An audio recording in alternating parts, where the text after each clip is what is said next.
Good afternoon, everyone. First Alert Storm Team Meteorologist Joseph Williams here with your First Alert forecast on Valley News Now. So let's go over the details. Again, we had a pretty good weekend, I would say. We saw temperatures in the upper 70s yesterday. The only issue was that wildfire smoke, which did push through parts of our region, leading to some unhealthy amounts of air pollution. But otherwise, it was a good weekend to do so. It was a good weekend to head outside and enjoy the nice weather. I mean, you can see right behind me, the Red River Valley Fair is still going on. You can see everyone out there enjoying the fair. And reminder that today is the last day to go enjoy the Red River Valley Fair. If you are not planning on doing that, though, that's okay. Today is also going to be a good day to do whatever you need to do regarding any outdoor activities, like go for a walk, for example. The only issue will be that heat, as we are in the mid-80s. So let me show you what is happening currently. So let's go to our first look forecast here. You can see our Red River Valley weather cam. Again, fair is looking active. Good evening to go out and enjoy the fair. Just again, be aware that it is a bit of a scorcher. We have that temperature of 88 out in the Fargo-Moorhead area, so definitely keep the water bottle and sunscreen on standby if you're heading out to the Red River Valley Fair this evening.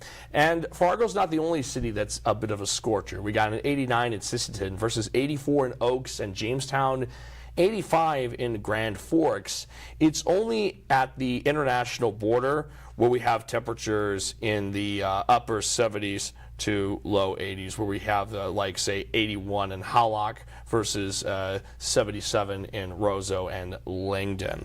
So those are the only places that are seeing those milder temperatures compared to what the rest of the region is seeing. So what's going on? Well, we have warm air lifting into our region. That's what's going on. We have a warm, stable air mass, which is why we have those mostly sunny skies and temperatures in the mid to upper 80s.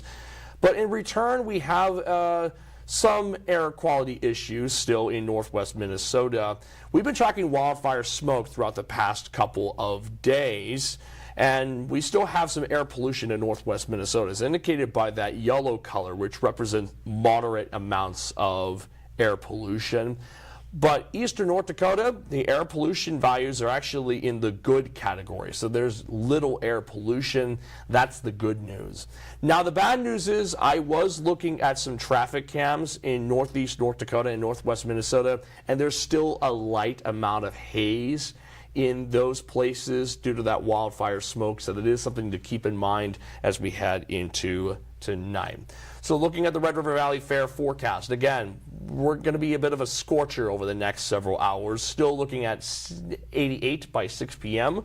with a mostly sunny sky, a little bit of haze as that wildfire smoke tries to push into the Fargo-Moorhead area. We'll still be in the upper 60s by midnight. Tonight's concert will be Lauren Daigle at 8 p.m. So again, tonight's going to be a good time to go to a concert. Just be aware that we are tracking some wildfire smoke as we head into the next several hours. In fact, let's get to that wildfire smoke forecast to show you what I mean.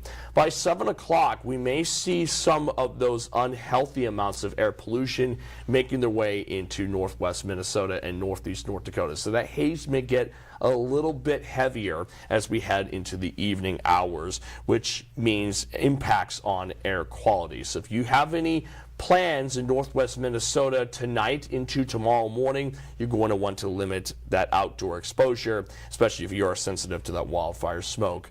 As we head into late Monday morning, though, notice that the heavier smoke will move east of the Red River Valley, and so air quality should begin to improve by midday. So by midday, we're looking at only a small amount of haze left in Lakes Country and northwest Minnesota. As a result, air quality alerts will still be in effect until 9 a.m. Monday. So again, if you are sensitive to air pollution, make sure to limit that outdoor exposure and also take steps to reduce that air pollution. Make sure to Keep your car from idling as much as you can. Avoid burning things. We don't want smoke from any burning wood, for example, getting into the atmosphere and adding to that air pollution. So just make sure to keep those precautions in mind if you have any plans for tonight into tomorrow morning. And then we're looking good in terms of wildfire smoke accumulation for Monday afternoon and evening, mostly looking at a tiny amount of haze for our region. I think my iPad's having a little bit of a glitchy issue, so you may notice that the graphic is not necessarily working correctly. So I am keeping an eye on that. But basically, we will see that air pollution going away as we head into Monday afternoon and evening, but a small amount of haze may then try to settle back in on Tuesday morning as we see a cold front sweeping into our region during that period of time. So I'm going to try to see if I can exit out of Max because I think I'm having some issues with with our Max graphic system glitching out for some reason. But again, as I mentioned, we'll only see a small amount of haze at the international border for Monday afternoon and evening. The rest of our region, meanwhile, will see vastly improved air quality because of that wildfire smoke pulling to the east of our region. And that's because we'll be under a weather pattern that'll keep the smoke to the north of us for the most part. So we are looking at that wildfire smoke, but some of it may then try to settle in as we head into Tuesday morning and afternoon as a cold front moves into a region during that time, allowing for northwesterly flow to take place and allowing for that wildfire smoke to then settle in during that period of time. So if I can get the Mac system to work properly, get the iPad working, that's kind of how we scroll through the graphics. One of the other things I'll be talking about is that we are tracking a low pressure system out west that will move into our region over the next 24 hours, and that could end up bringing an isolated chance for storms our way. So this is our next weather maker right here. We got a low pressure system to the west of us, and that low pressure system is making its way towards our region. We do actually have a small chance of severe weather across our region on Monday. We're mostly in a marginal risk, which means an isolated chance of severe storms during the late afternoon into late evening hours. That'll be the best opportunity for some of those storms. And then on Tuesday, we do have a marginal risk for severe weather possible in the southern areas, impacting the North Dakota, South Dakota border, southern Red River Valley, and Lakes Country on Tuesday morning and afternoon. So again, the risk is small, but any storms that do form are capable of large hail up to ping pong ball size and wind speeds up to 70 to 75 miles per hour. Those will be the biggest threats for Monday and Tuesday afternoon. And let me show you what I mean on our first look forecast here. Basically, during the morning hours, we're looking at a mix of sun and clouds. Excuse me, that was my phone. I apologize. Basically looking at a mix of sun and clouds in the southernmost areas of our region, a chance of rain showers at the international border early Monday morning. So we are keeping an eye on those showers Monday morning as that wildfire smoke pulls out of our region. Then as we head into Monday evening, while a couple of models do suggest a chance of rain at the international border, most areas are expected to stay dry. But notice what happens around 9 to 10 o'clock. We start seeing some storms lighting up in eastern North Dakota around 9 to 10 p.m. And those storms, again, capable of some strong wind gusts and hail chances. So we are going to keep an eye on the storms overnight into Tuesday morning. And then as we head into Tuesday afternoon, more showers and thunderstorms are expected.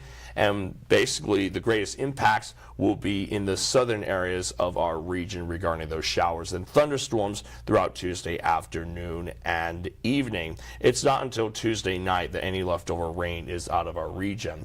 Regarding exact rain totals, it's going to all depend on where the thunderstorms end up moving through, but some areas may see over an inch of rain in spots.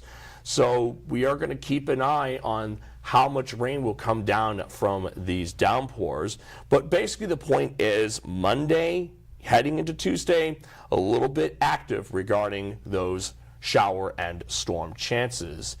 After Tuesday, though, we're only looking at some on-again, off-again rain chances. A few showers and storms on Wednesday, drying out on Thursday, then a few more showers and storms on to Friday afternoon and evening.